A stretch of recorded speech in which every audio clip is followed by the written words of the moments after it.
Greetings, Jonathan here, and I'd like to welcome you this week to check out this interview with Tara Brach and Lama Owens. Lama is the author of Love and Anger, The Path of Liberation Through Anger, Love, and Rage. And here's what this interview explores. In these times of global crisis, fear lies at the heart of much of our suffering. How do we befriend our fear and offer it permission to teach us how to move into greater states of freedom? How do we use our fear to connect to the fear that so many other people are experiencing? And ultimately, how do we begin to love what is unlovable, especially our fear? So during this meditation and also during the interview, Tara and Lama call on the teachings of the Buddha Dharma, as well as their own intrinsic wisdom, exploring what it means to learn to love with fear. I hope you enjoy, and I look forward to being with you soon. Take care.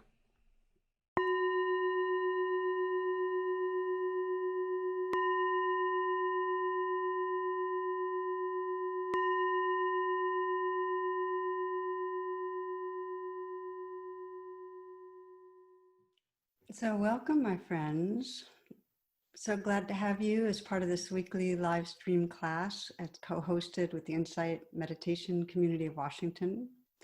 And tonight's a special night as we have a guest with us. I'm grateful to have with us, excited could join and to introduce to you Lama Owens. But I also first want to thank Rhonda Jacobs and Rebecca Halseth for doing the interpreting tonight for those who are with us who are deaf or hard of hearing. So blessings, dears. Thank you so much for being part of this. Okay, Lama Rod. Well, as a way of introducing, Lama Rod's a major inspiration to me. Like right now in these current times, he brings together a really deep inner work and this dedication to social change, to activism, in a way that leads to true transformation. It's that that bodhisattva spirit that we most need in these times.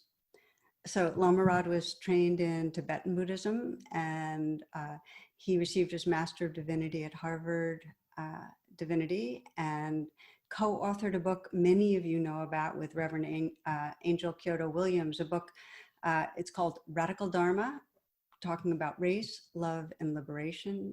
And then his most recent book, which I just finished, is Love and Rage, The Path of Liberation Through Anger. And I totally encourage you to get it. It was just powerful, good medicine filled with insight and beautiful energy. So Lama thank you so much for being with us. Really, blessings and welcome. Just fabulous to have you here. And I love the title and the topic that you offered, love and fear during times of war. So here we are during these times, and maybe just to begin, how are you doing? How's your heart with what's going on these days? Yeah, I'm exhausted, actually. I just, I'm tired. And I don't think that's anything particularly new. But I think the fatigue comes from the way in which I, like many of us, and probably yourself as well, Tara, we're stepping up the practice to hold not just our particular struggle, but also the struggle of the world, of so many folks around us. There's deep conflict, right now. And when I talk about war, I'm also talking about spiritual warfare happening. I feel like there's the spirit is it's in conflict for many of us, and I'm really being called really to the cushion to really like dig into love and compassion and gratitude and patience, and empathy right now. Because I think those are, how we I don't know, how we care for ourselves and care for the world. You know, but having said all of that, I am still doing very well. At the same time, I'm still really grateful for practice. And that tends to the ways in which maybe sometimes I can get hopeless and experience hopelessness and fear. Yeah. You know, that the world may go off the ledge into something that may not be conducive to the freedom of many of us. You know. So Yeah. So I guess, I'm wondering because you wanted to explore love and fear is so big right now. And is that a primary way that fear takes shape in you, that the world, the degree of suffering and it can just get worse? yes, yeah, it's the fear. Yeah, it's the anxiety that for me comes from wading into this future and wondering, well, is there a place for me in the future? Is there a place for my freedom and the freedom of the communities that I belong to? You know, is there a space for us to be happy and well and restored and tended to in the ways that we need to be tended to? And is that the fear you're feeling from others also? Yes. That sense of there might not be room for these bodies and hearts to Yeah. have a life, Yeah. really. You know, and I think that that is really contributing to this kind of shutting down that many of us may be experiencing. And it also tends to feed into or express itself as like deep fatigue, you know, as well, you know, where many of us are saying, I have no idea what's going to happen, nor am I looking forward to what's going to happen. So I kind of shut down. And I think for me, that's also an expression of trauma, you know, that kind of numbing, shutting down, which I also call disassociation as well. I can't really deal with how my body is processing this anxiety, the fear. And so I need to take a break. I need separation right now. And so I kind of exist, you know, not me, but I'm just saying that, you know, I see people existing within this kind of limbo, you know, where they're just really disconnected from how their bodies are showing up right now.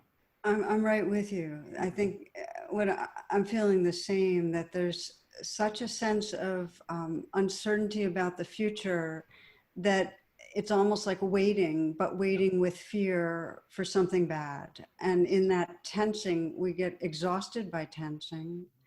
And we also sometimes shut it down with depression. And I'm also seeing huge loneliness, like it isolates.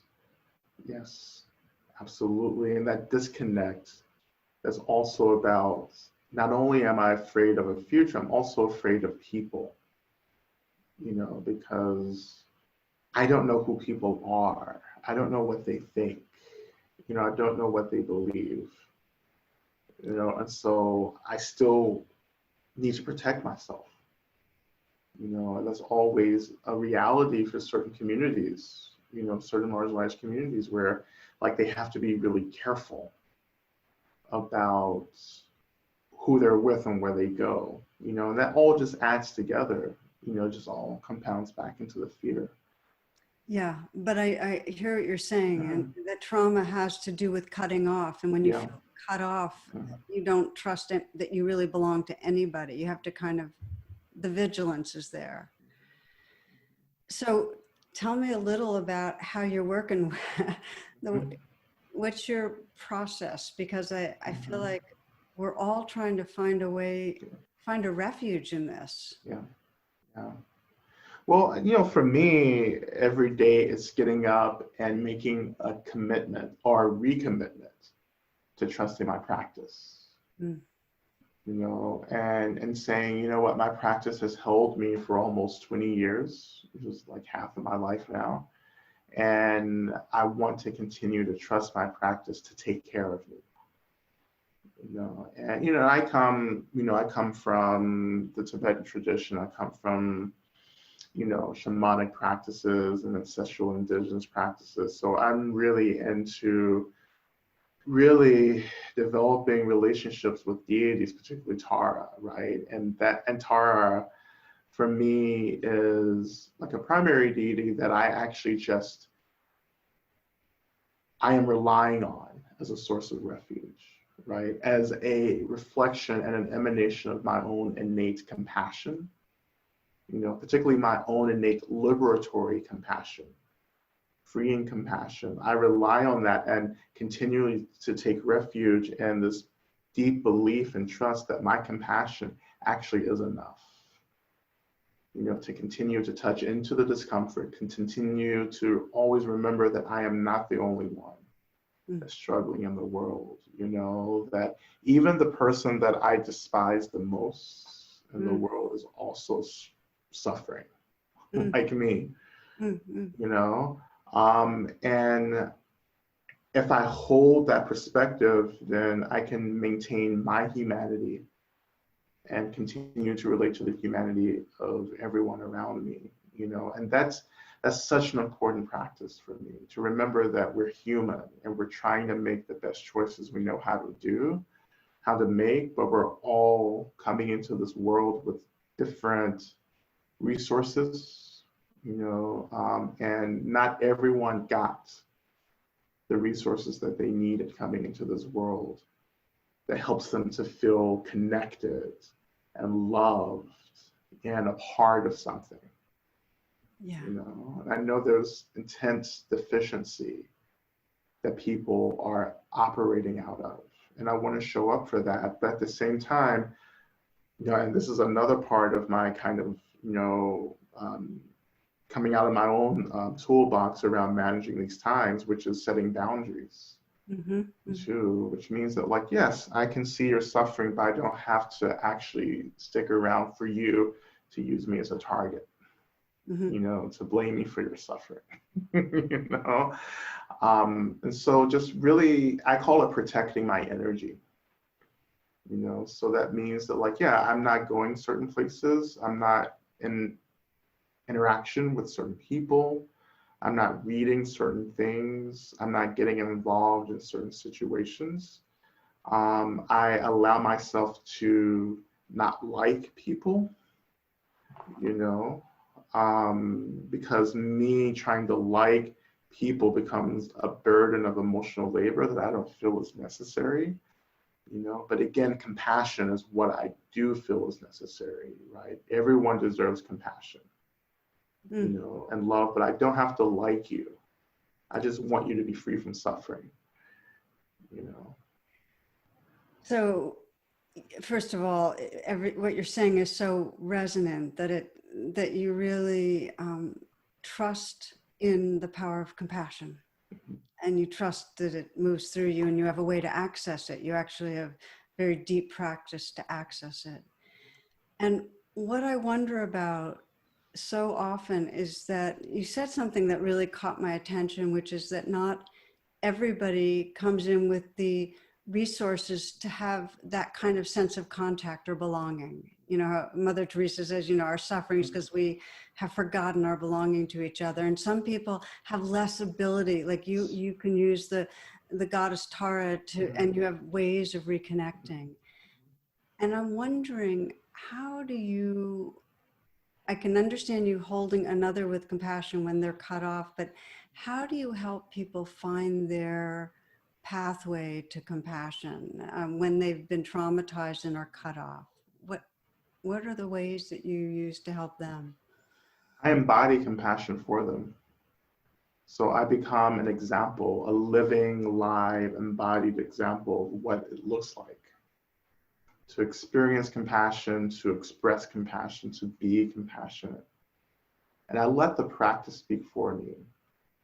Often, I think sometimes we get into this habit of always feeling like, oh, I have to like tell people, I have to explain things, I have to like give people a list, right? And, but I have often found in my practice that really just showing you is a transmission that is deeply moving, and for my teachers, I choose my teachers by the example that they embody, not by necessarily their teachings, but how do I feel around them? And if we can deeply embody compassion, then we can move into interactions with folks, and folks will begin to sense, maybe in a way they're not conscious of, or maybe not in a way they're able to articulate, but they begin to sense that we're not there to hurt them. Mm-hmm.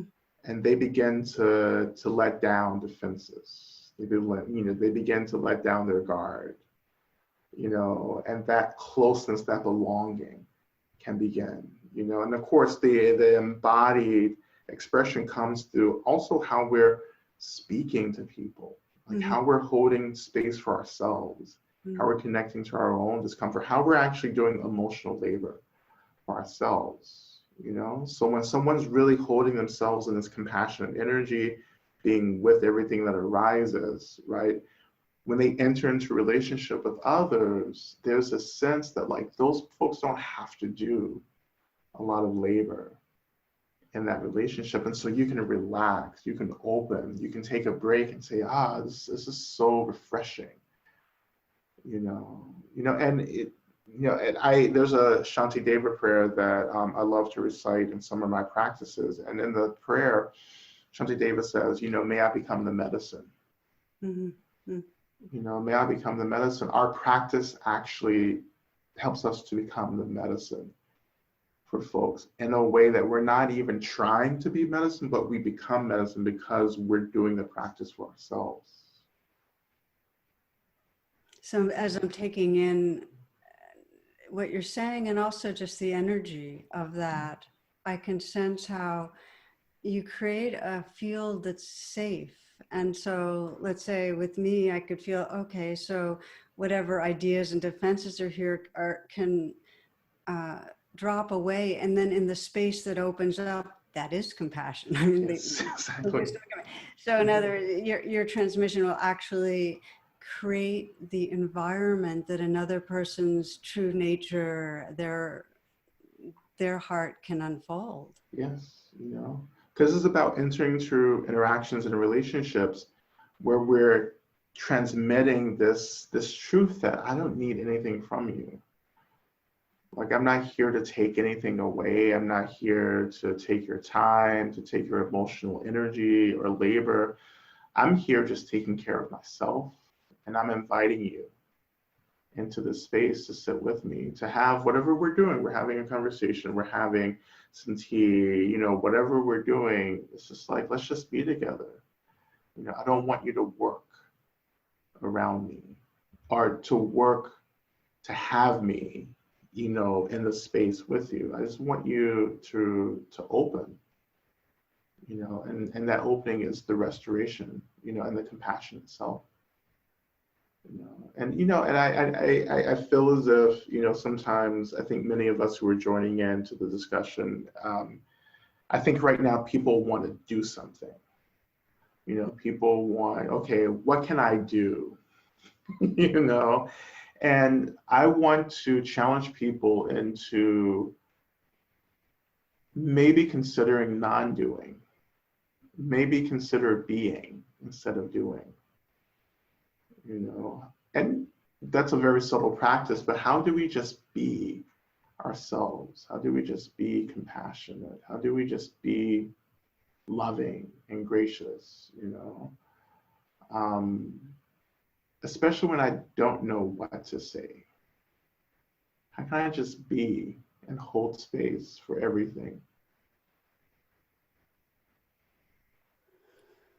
So I wonder if I am coming to you and I'm feeling fear myself, and if you say to me to just be, don't try to do anything with it, what easily could happen for me is there's a subtle doing I'm doing about the fear, which is avoiding it, like I'm finding ways to get away from it. So when you say just be, I'm gonna do my thing of kind of turning and getting distracted. And, one of my favorite inquiries is, what are you unwilling to feel? Because Yes. when I ask myself that, almost always I can start sensing, some sort of a kind of an existential gripping, and as soon as I become aware of it and there's the space of awareness, there's no identification.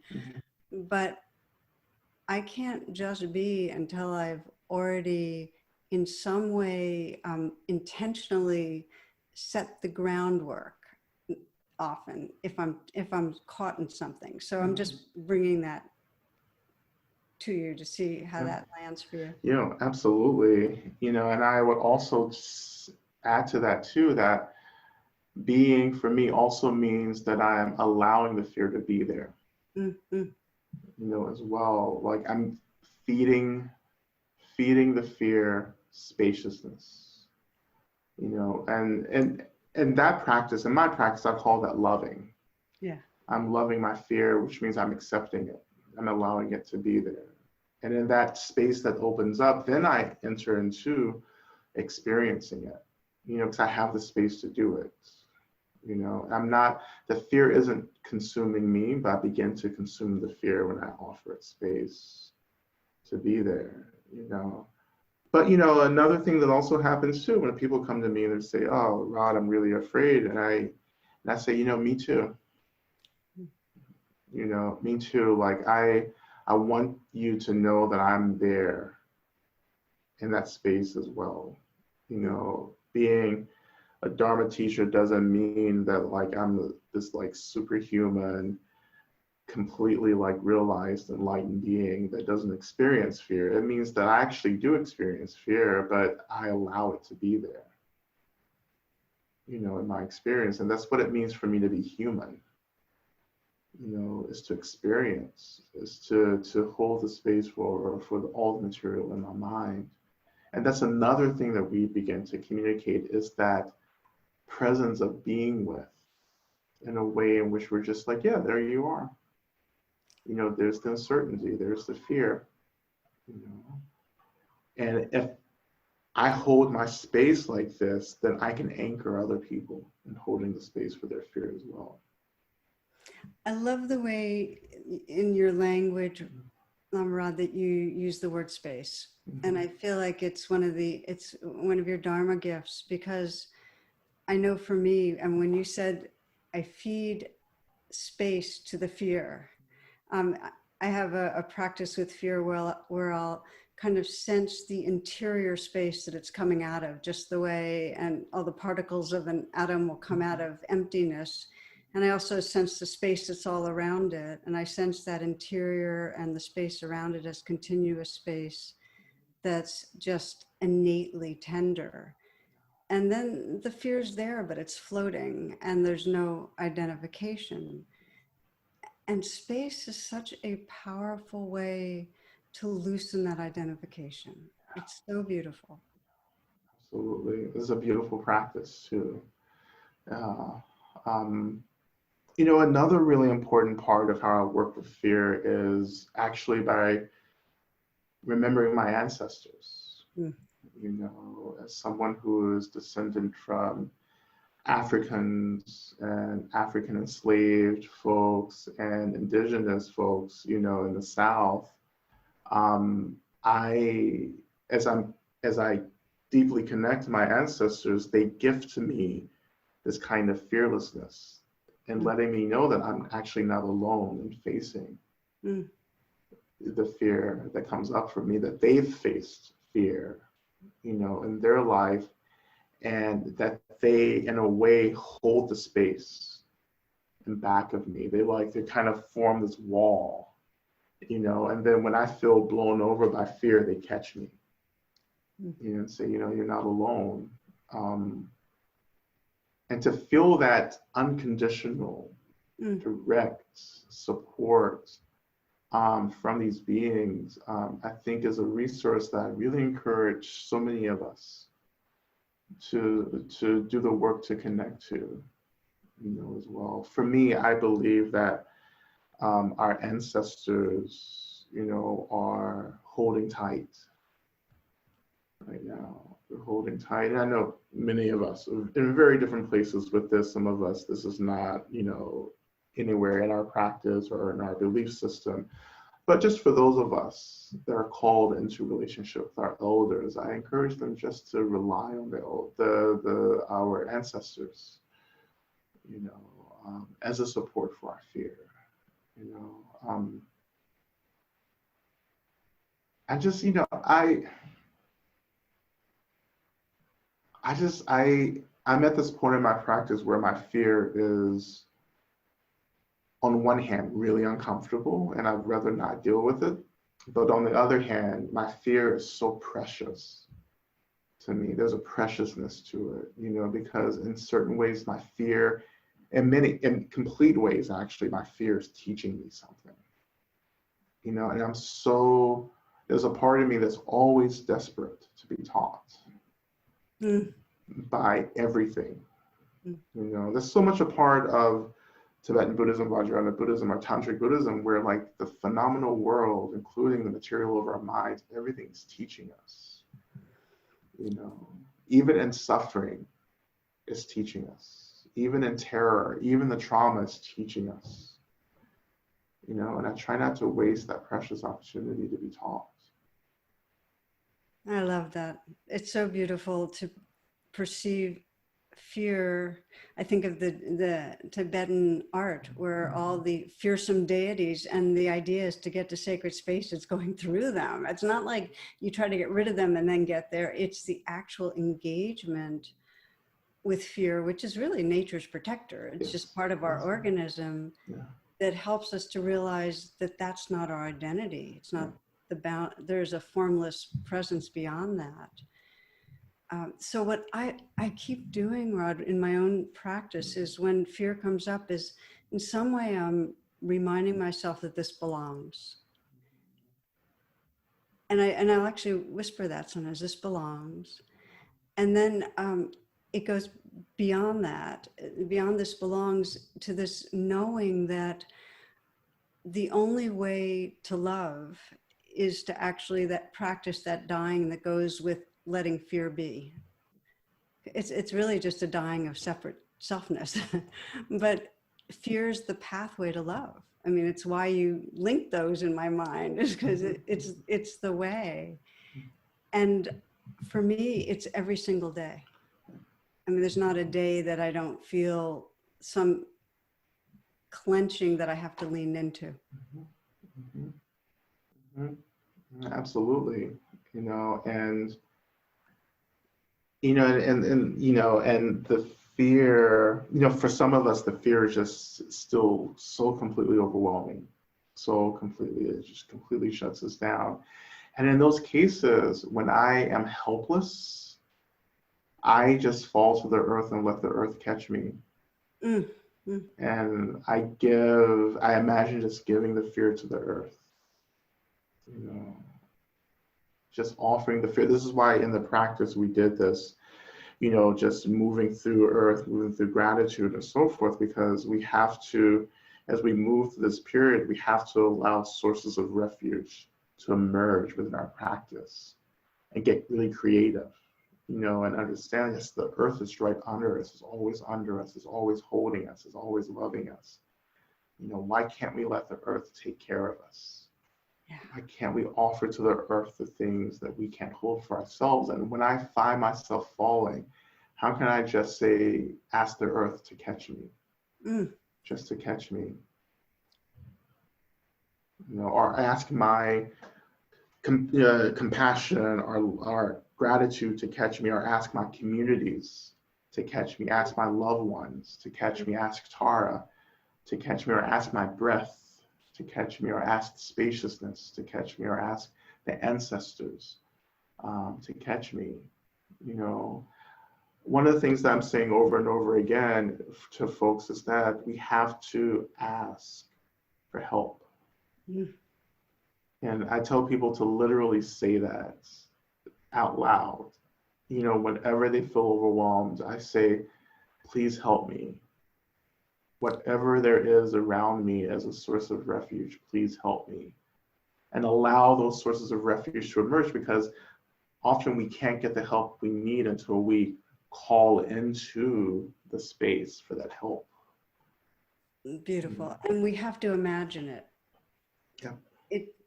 I feel like so much of this path is imagination, Mhm. and it's because if we can imagine it, it's already there, and we Mhm. bring it into its fruition. And I love that you talked about the goddess Tara, because it's such a deep part of my practice too, to call upon and invoke and surrender into and have hold me.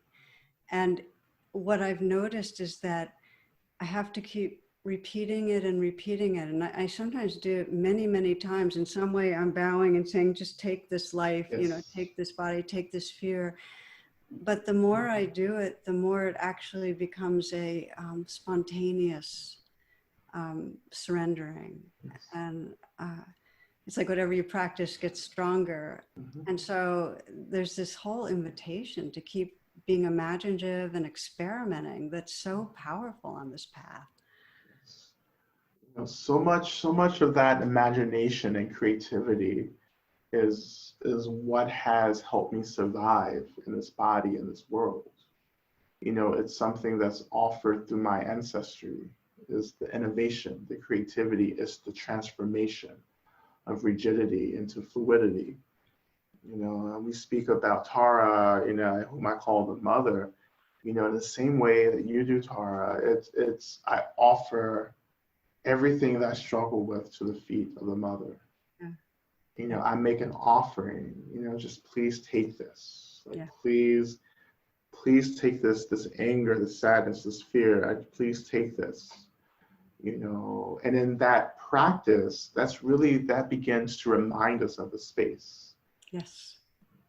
Over and over again, because without space, it's hard for us to get creative and innovative. It's hard for us to give rise to wisdom and clarity if we're being swallowed by the suffering itself. And when it's consuming us, there's no liberation. But when we begin to offer to the feet of the mother, we begin to consume the chaos.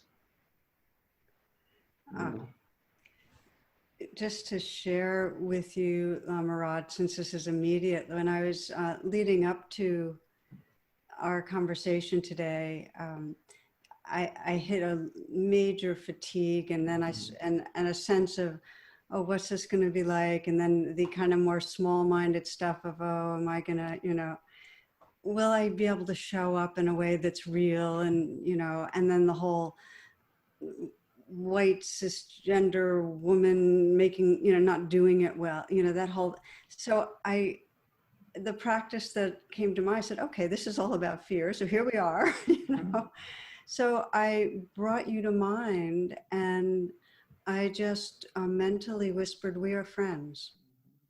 And as you said, we hadn't met, but I just said it. And the assumption of it brought the truth of it, the potential and what's possible, because we both have hearts that want to be awake and connect, into a more immediacy. And all that anxiety dissolved. It's like nothing goes wrong if you trust your belonging. So I just wanted to share that with you because it had such a sweet feeling. And then when you did the gratitude practice, I was feeling my gratitude for you, and it deepened. So I wanted to name it out loud. Yeah, I appreciate that. Yeah, I really do. Yeah, it's, I have come a really long way. Now, obviously I couldn't have this conversation in my 20s because it would have been a different conversation. But I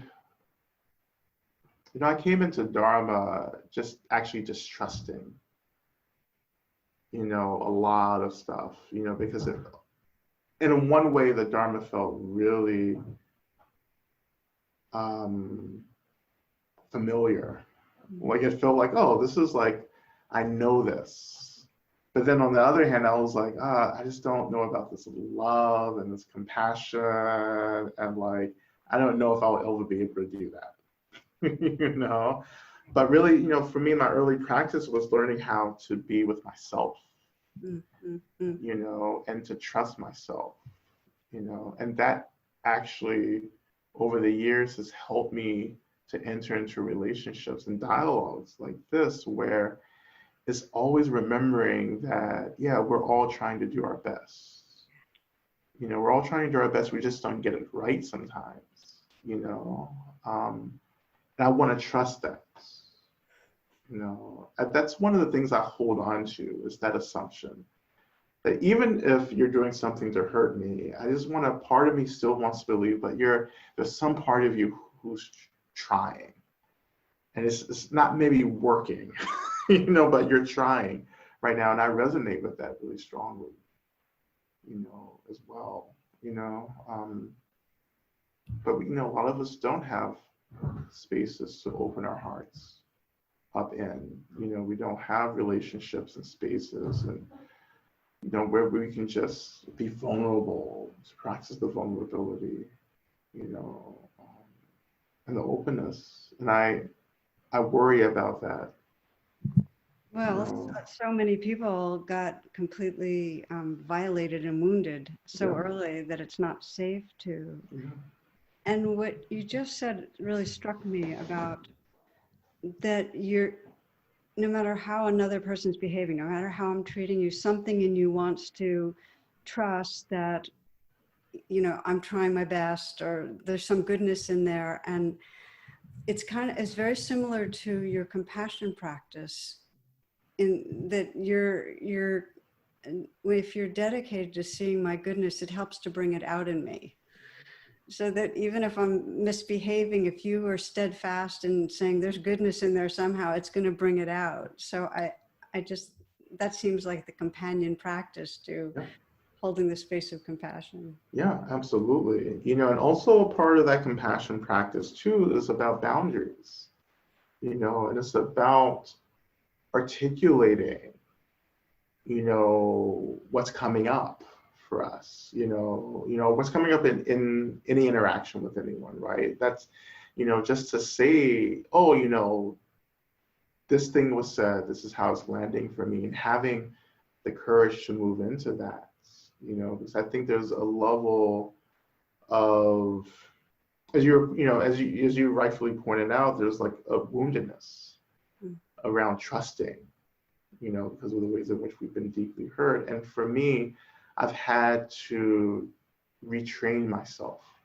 to trust, but it's not been so much, again, trusting other people, but trusting myself to hold other people, and to, as I hold other people, also holding myself and tending to myself. You know, as one of my teachers would always say, and this is a quote I use in the book, you have to drink as you pour. You know, so I trust myself that as I'm pouring and being open and vulnerable in whatever interaction I'm moving through, I'm actually offering back to myself. So I don't forget that I always have needs that have to be met. If those needs are not met, then I begin to shut down. I begin to succumb to the fear. I begin to react to the fear and maybe use something really harmful and hurtful for myself or for the person that I'm with.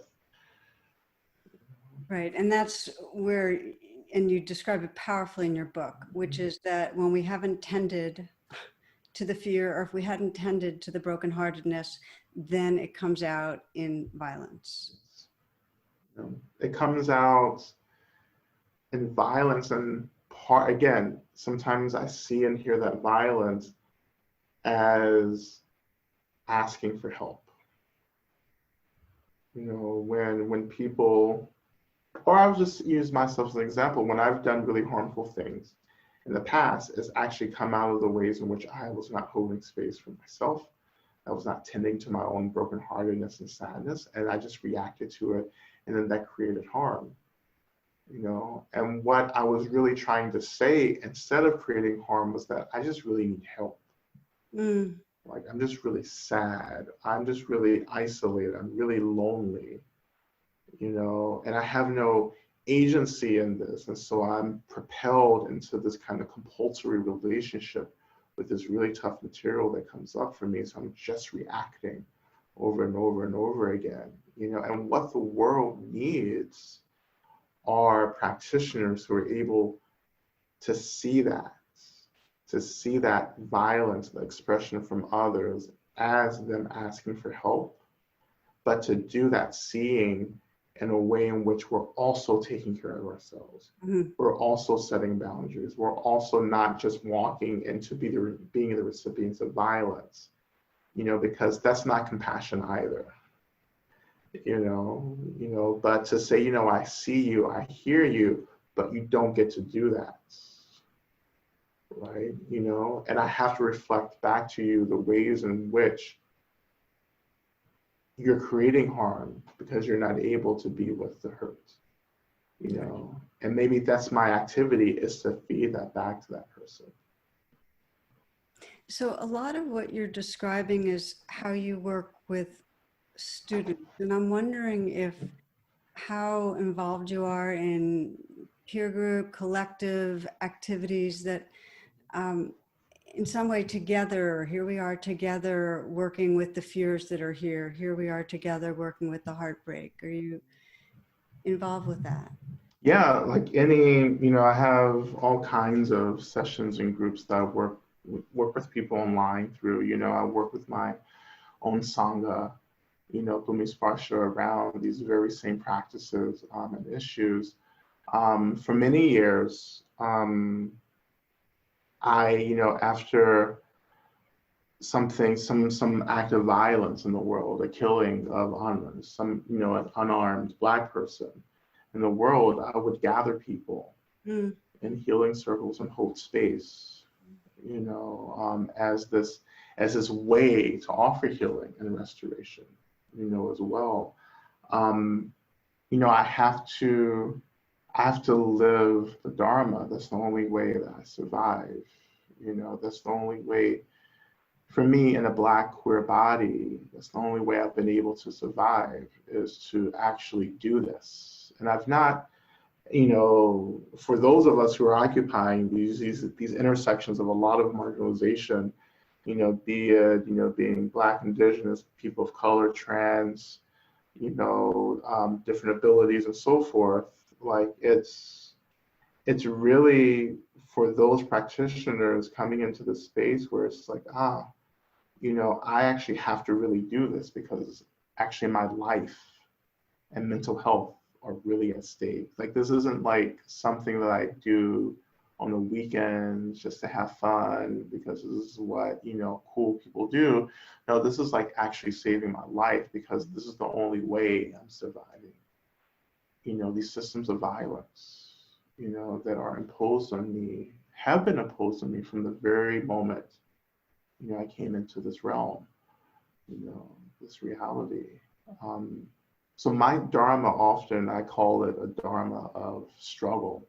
It's a Dharma that, like, I've really had to, test and, and really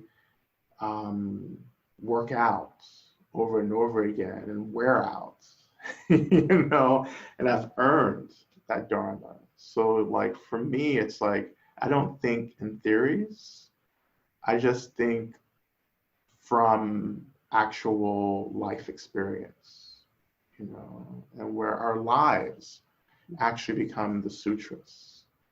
Our life is actually sacred text, that begins to teach, ourselves and others. This is why I think that the realm of the personal is such a profound tool of transformation and teaching for me. This is why I write in the way that I write. This is why I teach in the way that I teach, because you have to know that this isn't me performing, to get you to buy into a version of me. This is just me and how I've had to consume the Dharma. And in other ways, and how the Dharma is consuming me. So I love that, because what I'm hearing is that your life is an expression of the Dharma. It's how the Dharma is living through you this moment, and then this moment. And I'm curious if there's anything shifting or notable about how the Dharma is living through you right in this particular week or month or 2 months. Yeah, I find that the Dharma is really taking me into the contradictions Mm.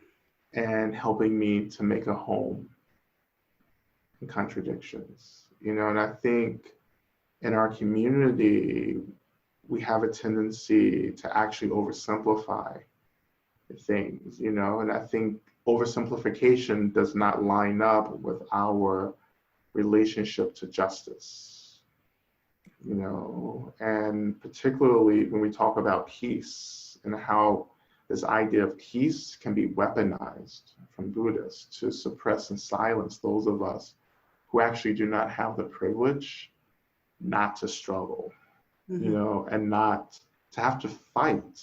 Like I've had to fight to be alive. I've had to physically fight to be alive, to be able to sit here. And I want to honor that in my practice because I want to recognize that like everyone's coming from very different places, in the world, and in very different places in practice and very different identity locations. And so I find that the Dharma is really just like throwing me into this space right now, and it's really beginning to generate, the foundation for the next book, that I'm beginning to work on. It's uncomfortable. Yeah. That's what it really is. It's no longer about black and white. It's about this grayness where you're like, I actually don't know what to think, or I don't know what to do, but the only thing that I can do is just show up. So can you give an example of that when you talk about contradiction? Yeah. And the reason I'm asking that is because you said something somewhere else, and I don't know where, but it's okay, that really got me thinking. And it was about nonviolence. Oh yeah. And I thought that like that, anything that shines a light on any notion that we have of things should be a certain way, that the highest thing is nonviolence. So I'm curious if you'll just speak a little more for you.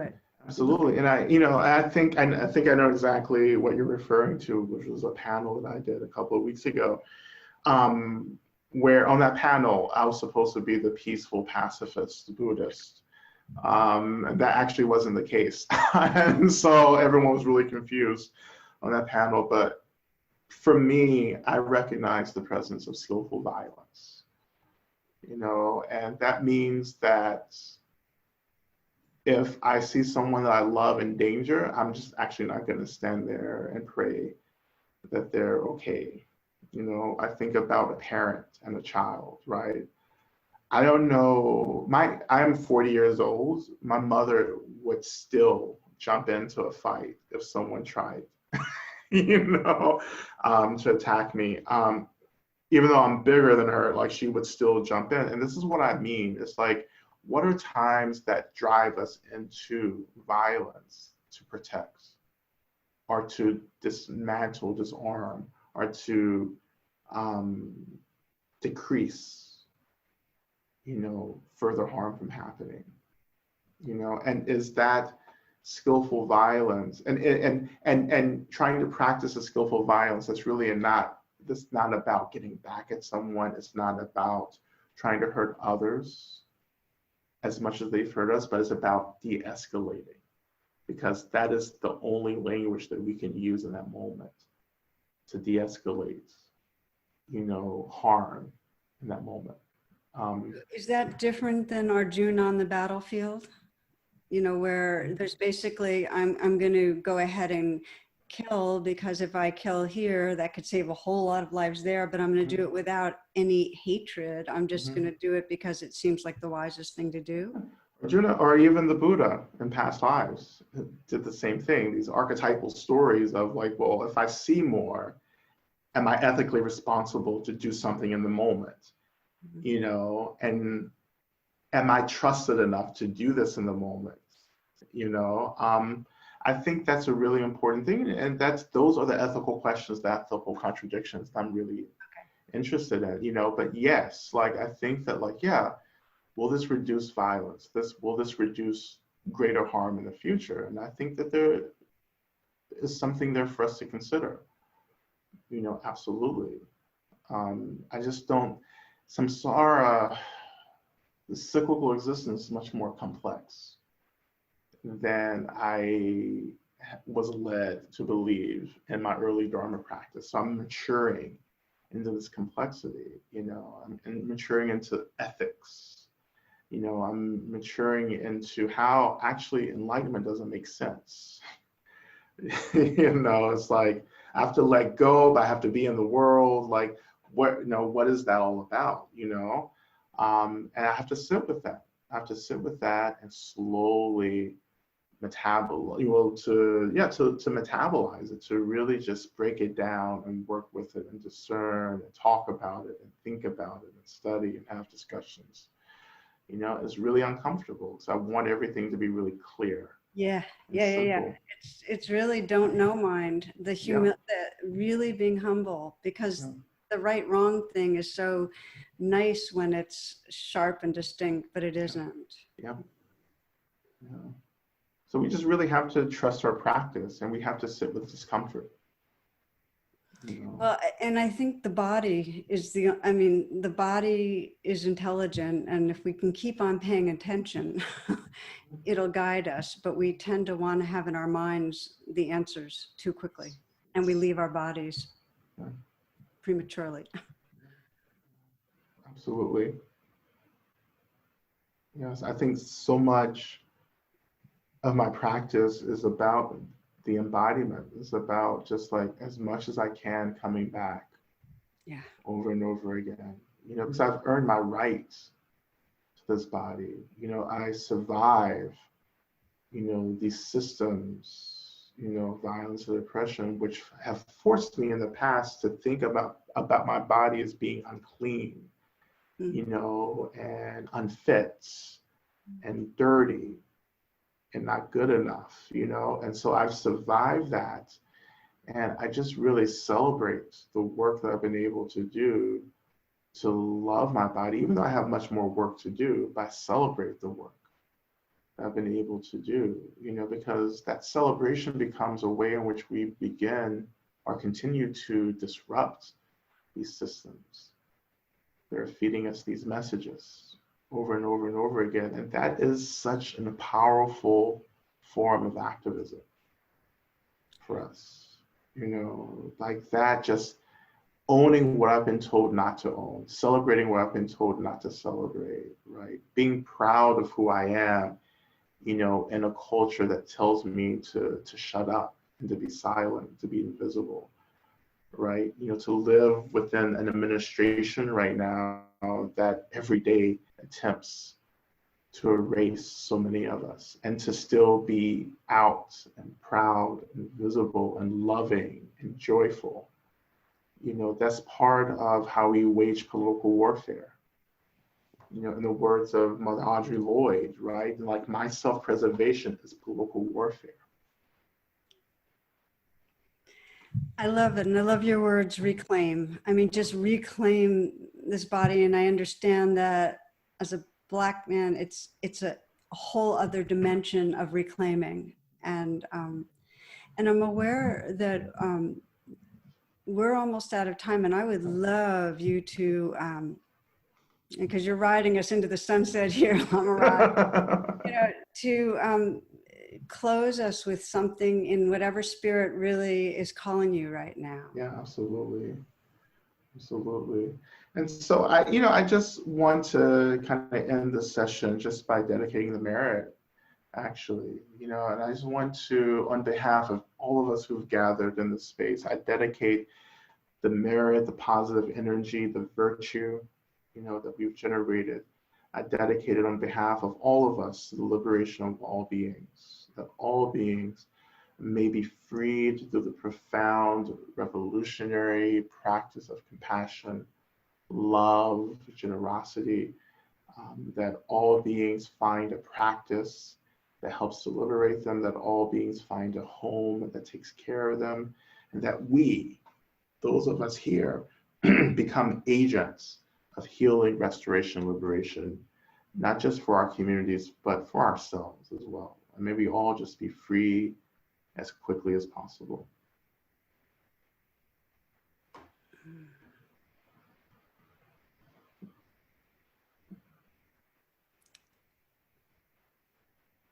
Thank you, my friend. Really, really appreciate you being with us. And thank you to all who are joining us. Wishing everyone many blessings.